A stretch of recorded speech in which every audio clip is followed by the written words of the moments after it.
Somos amigos e irmãos, que a paz do Senhor esteja com todos vocês. Estamos no 5º domingo da Páscoa. O Senhor nos dá a oportunidade para que nós continuemos aprofundando as consequências do grande mistério pascal em nossa vida.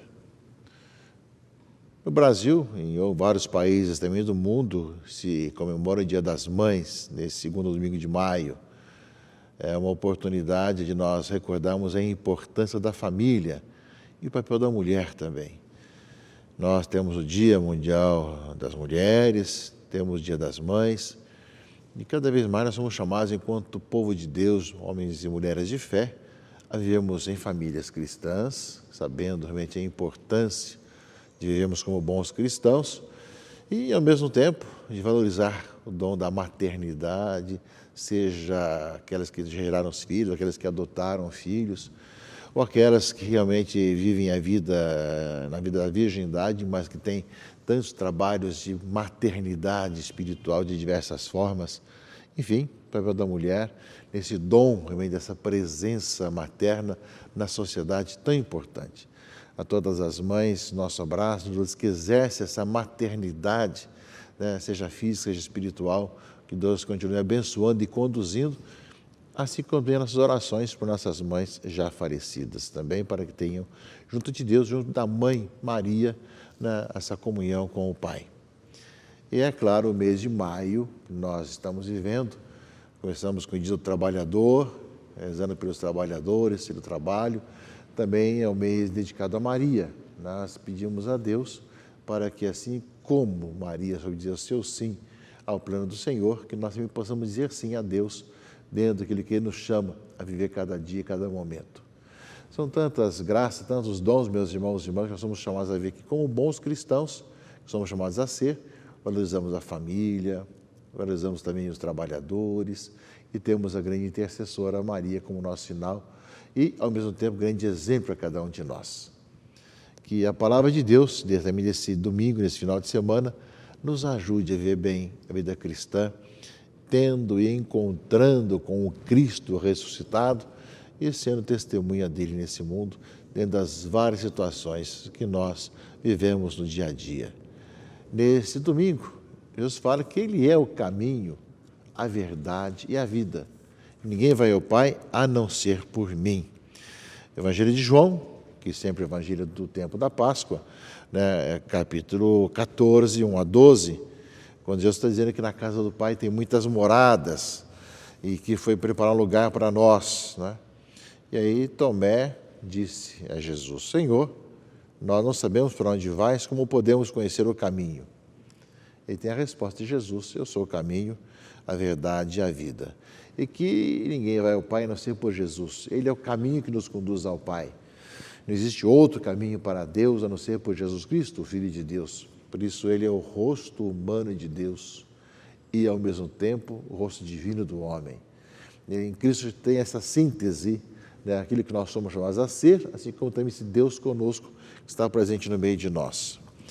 E justamente aqui entra Filipe, outro discípulo de Jesus, né, dizendo que se me conhecesses, conheceres também meu Pai. E então Filipe pergunta: Senhor, mostra-nos o Pai e isso nos basta. E Jesus diz: mas eu estou tanto tempo com vocês, vocês não desconfiaram? Quem me viu, viu o Pai. A comunhão trinitária, Pai, Filho e Espírito Santo. Não acreditas que eu estou no Pai e o Pai em mim? As palavras que eu vos digo, não as digo por mim mesmo, mas é o Pai permanecendo em mim. Acreditai-me, eu estou no Pai e o Pai está em mim. Acreditai ao menos por causa das minhas obras. Ou seja, aparece Jesus revelando justamente que esse caminho para o Pai é Ele, caminho, verdade e vida. Ele e o Pai são um, ou seja, essa comunhão da Trindade. E, ao mesmo tempo, nós vemos a intervenção dos discípulos Tomé e Filipe, e nas perguntas fazem que se esclareça bem claro para nós que ninguém vai ao Pai a não ser por Jesus Cristo, e Ele está no Pai e o Pai nele, de tal maneira que quem vê e se encontra com Jesus Cristo caminha para o Pai. Queremos estar com Cristo imersos em Deus, nosso Pai, pela ação do Espírito Santo. Portanto, nesse 5º domingo da Páscoa, nós somos convidados a cada vez mais ver que Cristo, que morreu e ressuscitou, está vivo no meio de nós, é quem nos conduz ao Pai, e nós somos convidados e chamados, crescemos irmãos e irmãs, a vivenciar cada vez melhor essa nossa vida cristã, caminhando ao Pai por Jesus e conhecendo a Deus em Jesus Cristo, que é a revelação do Pai. Essa grande revelação cristã. Para o Antigo Testamento, Deus é totalmente longínquo, longe de tudo, não pode ter nenhum relacionamento próximo do ser humano. Para o Jesus, ele vem trazer que o Deus quis morar no meio de nós, em seu Filho Jesus, nascido da Virgem Maria, que de uma certa forma comemoramos nesse mês de maio. E morar no meio de nós e ser próximo de nós. Eis a grande diferença também da revelação neotestamentária, essa proximidade do Senhor que se realiza em Jesus Cristo. Isso é escândalo para os judeus, ao mesmo tempo para os gregos, mas é a grande revelação cristã. O Deus que é totalmente outro, que tudo criou, que existe antes de tudo, acima de tudo e depois de tudo, quis morar no meio de nós. E ao morar no meio de nós, tornou o Filho de Deus, o Verbo que se fez carne, o caminho para o Pai. E quem encontra com Jesus Cristo, encontra o Pai, nessa comunhão trinitária, que nós sabemos que remete essa comunhão, um só Deus em três pessoas. Palavra do Evangelho, convida-nos, portanto, a encontrar em Cristo esse caminho que nos conduz ao Pai e, consequentemente, a viver intensamente a nossa vida cristã, seguindo e caminhando com Cristo. Palavra do Evangelho, meus irmãos e irmãs, que nos fala hoje disso, mas que a carta de Pedro, a segunda leitura desse domingo, nos fala que o Senhor é a pedra viva rejeitada pelos homens, mas escolhida, honrosa aos olhos de Deus. Ou seja, Cristo, que é a revelação do Pai, é a pedra viva.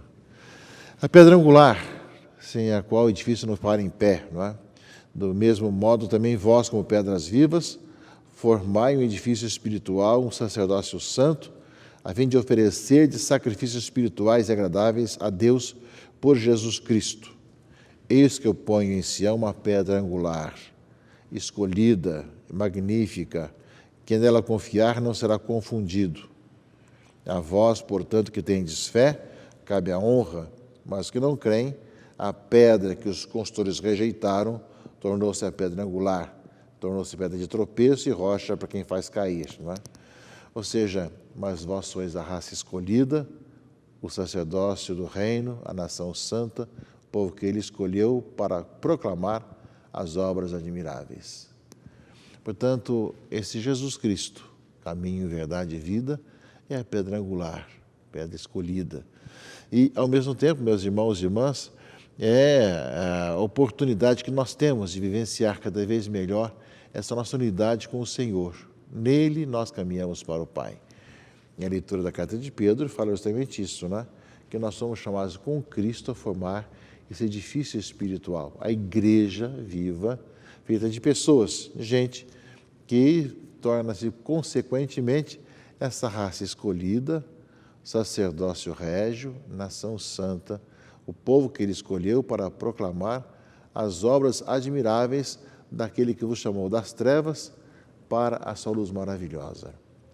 Ou seja, ele que é o caminho, verdade e vida, que é o rosto de Deus para nós, caríssimos irmãos e irmãs, é a pedra angular para que nós, com Cristo, formemos esse templo vivo, de pedras vivas, para sermos a sua presença na sociedade. Quanto mais nós o encontramos, quanto mais nós o acolhemos como ressuscitado presente em nossa vida, mais também nós vamos também construindo essa presença de Cristo na sociedade. A igreja viva, né, que está a serviço de um povo para que cada vez mais as pessoas encontrem em Cristo essa luz para os seus caminhos.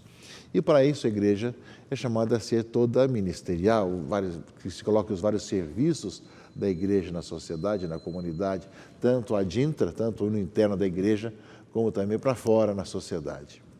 É nesse sentido que a igreja que se encontrou com Jesus Cristo, e ele sendo justamente a pedra angular, essa raça escolhida de nação santa, nós somos chamados a ser presença nessa sociedade.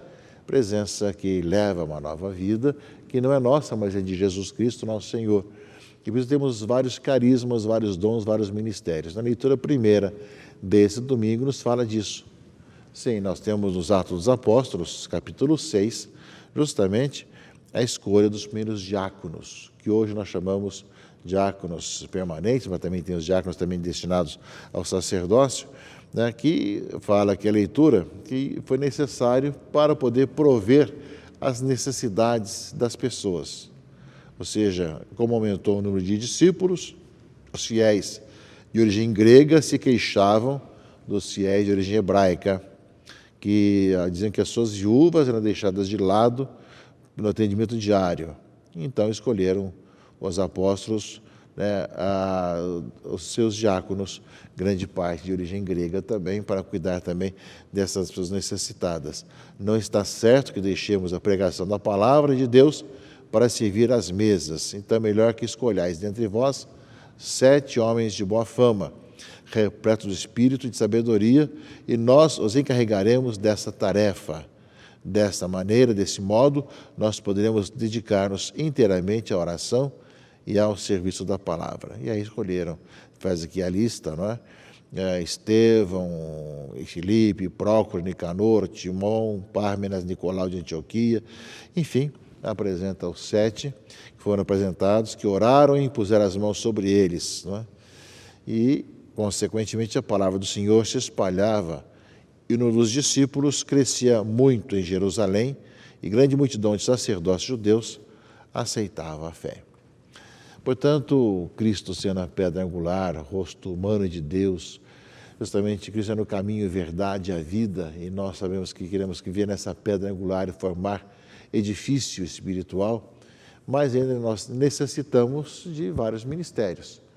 E os discípulos viram que era importante também, além das celebrações, além da parte espiritual da pregação, de ter a parte social, de quem cuidasse dos necessitados, das viúvas. Então, pela ação do Espírito Santo, inspirados pelo Espírito Santo, justamente iniciaram os diáconos para poderem se colocar a serviço justamente dessas necessidades. Sabemos depois, pela história, que além desse trabalho às mesas, de cuidar também da questão social, os diáconos também assumiram algumas questões litúrgicas, celebrando alguns sacramentos, como assistindo também aos matrimônios, presidindo as vezes do batizado, enfim, na pregação também, como o próprio Estevão, primeiro mártir, né, vai mostrar, justamente vai pregar anunciando a sua fé. Então, juntamente com o trabalho social, tem sempre a questão, né, também da pregação e da evangelização. Aliás, sempre faz parte da igreja que tudo que se faz vem do Evangelho, vem do encontro com Jesus Cristo, mesmo as questões sociais, mesmo as preocupações sociais. E os diáconos justamente têm essa grande missão, ser essa presença da igreja, né, não enquanto aquele sacerdócio ministerial, mas enquanto aqueles servidores do povo de Deus, para essa missão de estarmos a serviço, uma igreja toda servidora, e que deve inspirar para que todos os cristãos batizados também sejam servidores, cuidem dos outros, né? Aliás, como bem lembrava, a campanha da fraternidade, que continua como tema ainda hoje para nós. Quando nós vemos as questões, nós somos chamados a ter um coração de se compadecer, de estar junto e cuidar, fazer a nossa parte. E os diáconos têm um pouco essa preocupação em nome da igreja. Como nós vimos, justamente, que assim foi a preocupação de criar os diáconos para que cuidassem das mesas, para que ninguém ficasse aborrecido de não ser bem acolhido, ou bem tratado, ou bem resolvida a sua questão. Portanto, meus irmãos e irmãs, nesse Dia das Mães, é uma palavra de Deus que nos ilumina tanto nesse tempo da Páscoa, que nos faz ainda mais nos aproximar do Senhor, pedra viva, que nos conduz até o Pai, caminho que nos conduz até o Pai, a verdade que nos ilumina e a vida que nós recebemos dele, e ao mesmo tempo, como pedra angular, temos esse edifício espiritual que tem os vários ministérios que servem à igreja, servem ao povo de Deus, para que cresça sempre mais em nós essa certeza que o Senhor no meio de nós faz a diferença. E tudo que nós fazemos deve ser essa consequência do encontro com o Senhor. Que assim o seja e que Deus abençoe a todos, em nome do Pai, e do Filho e do Espírito Santo. Amém.